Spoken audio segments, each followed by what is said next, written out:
Madame, Monsieur, bonsoir, il est 18 h, jeudi 29 avril, bienvenue dans ce journal. Dans l'actualité ce soir, le calendrier du déconfinement se précise. L'Élysée a fait savoir cet après-midi les modalités de la levée des restrictions sanitaires. Une levée progressive qui fait réagir. On retiendra notamment la réouverture des restaurants et des lieux culturels courant mai. Nous entendrons des réactions dans ce journal. Et puis nous irons à la rencontre de jeunes talents qui planchent sur leur premier long métrage. Ils sont en résidence pour 3 mois à la Cité de l'Image en Mouvement d'Annecy. Une première pour ce haut lieu de l'animation, nous y reviendrons. Mais avant de commencer ce journal, un mot sur la situation sanitaire. Le calendrier du déconfinement a été dévoilé cet après-midi. Le président de la République opte pour une levée progressive des restrictions sanitaires étalées sur les 2 prochains mois. Dans l'immédiat, le couvre-feu et le télétravail restent maintenus. Comme l'a annoncé, le retour en classe des collégiens et des lycéens aura bien lieu le 3 mai. Les élèves se retrouveront bien sur les bancs de l'école en demi-jauge. Pour les travailleurs, plus besoin d'attestation en journée et vous pourrez de nouveau vous déplacer entre régions. Pour les hôteliers et les restaurateurs, 2 dates à retenir. Le 19 mai, d'abord, les terrasses pourront rouvrir et le couvre-feu sera repoussé à 21 h. Le 9 mai, ensuite, les cafés et les restaurants pourront rouvrir complètement. Le couvre-feu sera alors décalé à 23 h. Le Groupement national des indépendants de l'hôtellerie et de la restauration, qui demandait de la visibilité, est satisfait de ces annonces mais reste prudent. On écoute Paul Duverger, le président du GNI, au micro de Victoria Lopez.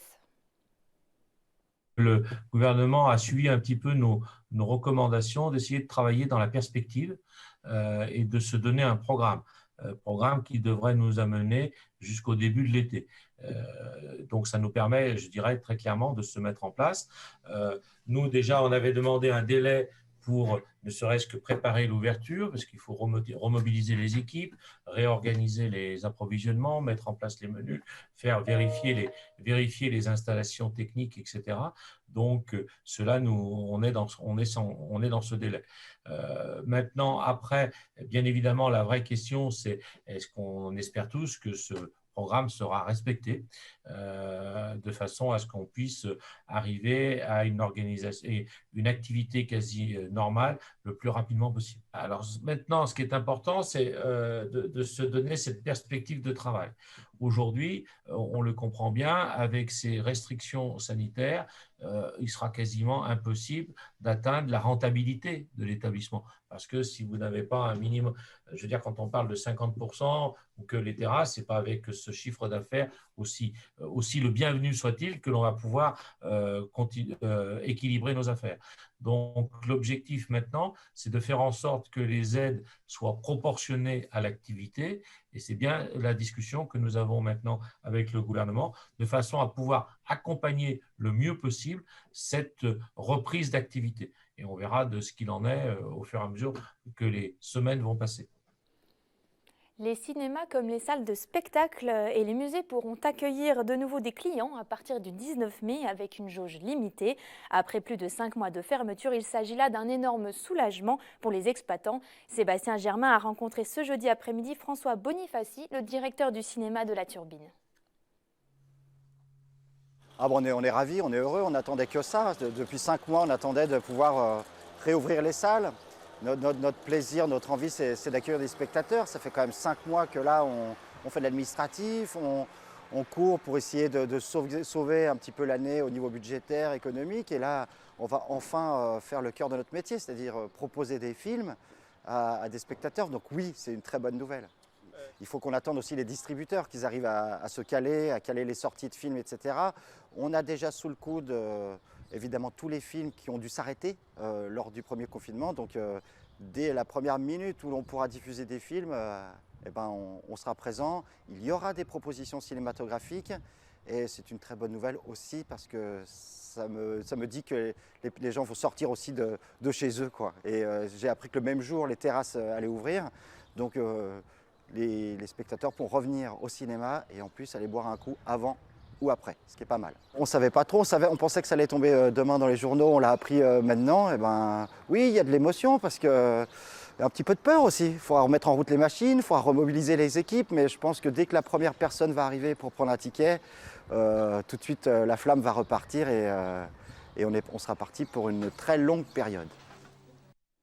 En bref, sachez également que la vaccination sera ouverte aux personnes obèses de plus de 18 ans à partir de ce samedi 1er mai. Emmanuel Macron l'a également annoncé. Jusqu'à présent, seules les personnes atteintes d'obésité de plus de 50 ans étaient éligibles à la vaccination. Elles devraient bénéficier des doses du vaccin Pfizer et Moderna en stock dans les réfrigérateurs. On reste en Haute-Savoie, mais cette fois-ci, on part du côté d'Annecy, à Crangevrier. Pour la première fois, la Cité de l'Image en mouvement accueille des jeunes réalisateurs en résidence pour une durée de 3 mois. Ils vont être accompagnés sur le développement graphique de leur long métrage. L'objectif, poursuivre l'accompagnement de jeunes talents en dehors du festival d'animation annécien. Nous sommes allés à la rencontre de ces 3 jeunes artistes en pleine création. Reportage. Chaque couleur a sa raison d'être. Pour Upamaniu, c'est le moment de se consacrer au graphisme de ses personnages. Le jeune réalisateur est venu d'Inde pour travailler sur son premier long métrage auprès de professionnels de l'animation. Avec mon mentor, on a planché sur les 2 récits de mon film. D'un côté, il parle de l'explosion industrielle du textile en Inde et de l'autre d'une famille qui y travaille. C'est un peu une histoire dans l'histoire. Du coup, la semaine dernière, on a recherché à définir l'aspect de cet univers et maintenant, je me concentre vraiment plus sur le dessin. Tout comme lui, Pierre et Amine ont été sélectionnés pour cette première résidence à Annecy, l'occasion de revoir le design de leurs personnages grâce à ce temps suspendu. C'est pas facile de trouver ce temps en fait, pour travailler sur un projet de ce type quand il faut avoir des contrats par ailleurs sur d'autres projets pour des studios d'animation. Mais le fait de travailler comme ça dans le même espace de travail, nos échanges sont fluides en fait, c'est très rapide. En une journée, on peut très rapidement changer de direction, tester des choses. On ne sait pas exactement où on va, c'est aussi l'objectif de cette résidence. On a des objectifs, on sait un petit peu ce qu'on veut. Donc on a par exemple l'idée d'un rendu qui sera un peu plus crayonné, un petit peu comme de la pastel, un petit peu de la peinture, quelque chose de sec au départ. Mais on s'est rendu compte ces derniers jours qu'on pouvait par exemple aborder un peu plus de profondeur, d'atmosphère. Pendant ces 3 mois de résidence, ils vont discuter de chaque idée, entre eux dans un premier temps, mais aussi auprès de leur mentor. Ça fait plusieurs années que je travaille aussi dans ce domaine du cinéma d'animation et voilà comment moi je peux à mon échelle aussi les accompagner un petit peu au jour le jour en discutant, en échangeant avec eux. C'est un aller-retour permanent effectivement puisque ce qu'ils vont développer graphiquement va peut-être réinterroger le scénario et inversement. Voilà, et on dit que un scénario il n'est jamais vraiment fini jusqu'à la fin du film et il y aura certains petits détails qui peuvent se rajouter au fur et à mesure. Pour la première fois, Annecy accueille une résidence d'artistes dans le milieu de l'animation. La CITIA souhaite prolonger l'accompagnement de jeunes talents en dehors du festival.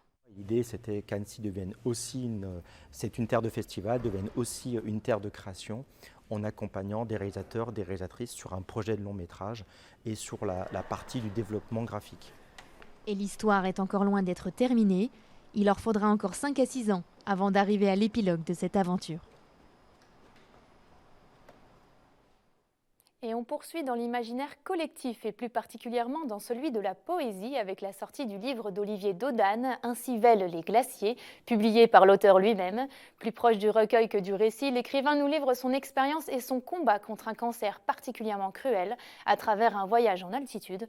Pour en parler ce soir, je reçois l'auteur originaire de Talloires. Bonjour Olivier Dodane. Bonjour. Alors, vous étiez tout jeune père lorsque vous avez déclaré votre cancer. C'était une période particulièrement difficile de votre vie. C'est la raison qui vous a poussé à écrire ce livre ? C'est une des raisons, mais c'était surtout une nécessité de partir vers quelque chose de totalement différent. Et le fait de partir dans l'écriture était déjà en soi une guérison. Et l'histoire, en fait, le narrateur part dans une pureté en partant en montagne, donc il habite en vallée de Chamonix. Et oui, c'était un exutoire et c'était un refuge assez extraordinaire de pouvoir transférer tout ça et oublier ce qui venait de se passer. Alors justement, pourquoi s'être détaché de ce moment douloureux ? Parce qu'on n'assiste pas à la mise en scène de votre parcours du combattant, mais plutôt à une nouvelle vision du monde que vous proposez à travers ce livre. Parce que j'ai surtout voulu éviter de partir dans le pathos et dire voilà, je suis malade, voilà ce qui s'est passé.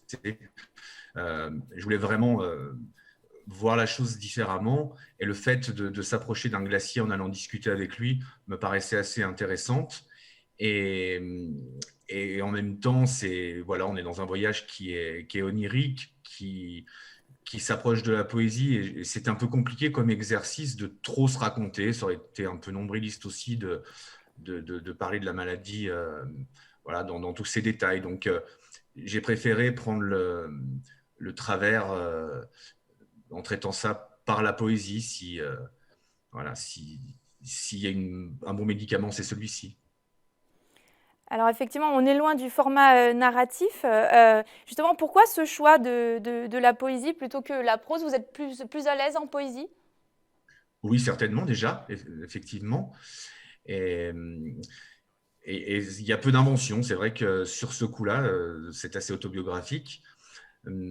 Et ça traite aussi de plusieurs sujets. Il y a vraiment l'amour de l'écriture dans ce livre. Et c'est aussi une très, très belle consolation.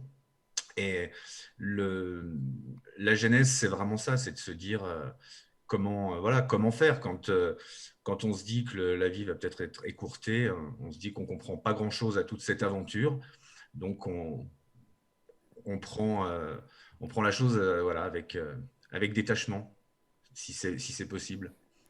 Alors vous parlez essentiellement de la nature, de la montagne, de ces pentes enneigées. C'est un texte qui est assez vivifiant et prompt à l'évasion. Vous vous servez de ces images pour évoquer une renaissance de votre parcours. Enfin... Oui, c'est la renaissance du personnage. Et en fait, c'est soutenu par le vélage des glaciers. Alors, le vélage des glaciers, c'est quelque chose d'assez étonnant, puisque le vélage, c'est la fin d'un glacier, c'est quand il arrive au bout. Et c'est exactement le contraire du vélage dans le monde animal, c'est-à-dire avec le même mot, on dit le contraire. Mais je mets beaucoup d'espoir dans le vélage du glacier en me disant qu'il y a quelque chose qui va continuer après. Et c'est vrai que voilà, il y a de la vie, et il y a dans cette montagne et dans ce côté immaculé, il y a vraiment une notion d'émerveillement. Et le personnage se soigne à l'émerveillement, se soigne à l'altérité. Je crois qu'il a aussi vraiment besoin des autres. Et l'autre, c'est le glacier, qui est un véritable personnage. Et c'est vraiment un remerciement à la nature avec ce bonheur qu'on a, nous, d'habiter sur place. Et voilà, j'espère avoir fait passer ça dans le livre. C'est vraiment fabuleux tout ce qui nous entoure. Est-ce que ça a été un livre qui a été difficile à écrire pour vous? Oui, parce que ça m'a pris beaucoup de temps. J'ai mis 2 ans et demi en gros pour l'écrire. Il faisait 220 pages. J'étais parti dans une critique de la société qui était, voilà, que je pense que les gens n'ont rien à faire, puisqu'on a tous à peu près le même avis en ce moment sur ce qui se passe. Donc autant partir sur des belles choses. Et donc j'ai réduit le livre à une centaine de pages pour en garder justement le côté onirique, le côté vivifiant, et ce personnage qui a vraiment envie de vivre et qui remercie tout ce qu'il a aidé à vivre. Et donc ce bouquin était encore un petit peu réduit, puisqu'on va le mettre en scène à partir du mois de mai, et justement pour en garder le côté rêverie, que ce soit vraiment un voyage onirique. Très bien. Pour le coup, quelle a été la réaction de votre entourage, de votre famille à la publication de ce livre? Il y a eu de l'étonnement, il y a eu aussi... je sais, ils m'ont dit qu'ils me savaient soulagé, donc c'était le but. C'était aussi c'était un livre médicament, donc oui, ils ont été contents. Après, il y a une personne, je ne vais pas dévoiler le livre, même s'il n'y a pas un grand suspense, mais voilà, il y a une personne très très importante qui fait partie de ce livre et qui y est pour beaucoup, pour la guérison du narrateur. Alors, une dernière question avant de se quitter. Vous êtes aussi parolier, vous avez déjà écrit pour Zazie et Patricia Cass, vous avez aussi travaillé avec Francis Cabrel. Est-ce que c'est le début d'une nouvelle vie pour vous en tant que poète? Peut-être qu'on verra d'autres ouvrages à venir. J'espère, de toute façon, l'écriture m'est indispensable, elle est quotidienne. Alors, oui, j'espère bien repartir. J'ai un livre en route, des chansons également. Et oui, j'espère bien continuer. Et je crois qu'on ne s'arrête pas de toute façon quand on aime écrire. C'est quelque chose qui est viscéral et qui est vital. Eh bien, merci Olivier Dodane d'être venu avec nous sur ce plateau en visioconférence. Merci à vous.